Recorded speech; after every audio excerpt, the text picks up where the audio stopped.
दर्शक हो नमस्कार. वेधकमध्ये स्वागत आहे. मी प्रशांत आराध्य.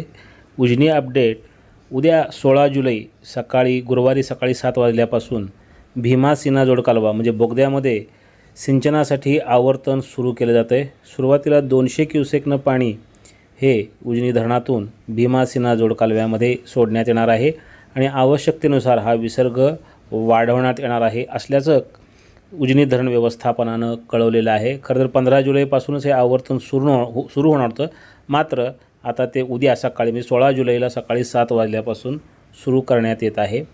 उजनी धरण हे जवळपास 53% उपयुक्त पाणी पातळीमध्ये भरलेलं आहे आणि दौंड जवळून उजनीत मिसळणारी पाण्याची जी आवक आहे ती कमी होऊन आता 4605 क्युसेक इतकी झालेली आहे.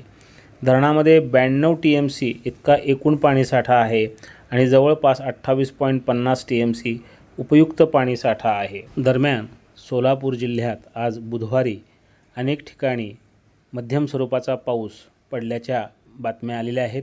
पंढरपूरमध्ये देखील दुपारी 4 वाजल्यापासून सुमारे अर्धा तास चांगला पाऊस नोंदला गेलेला आहे.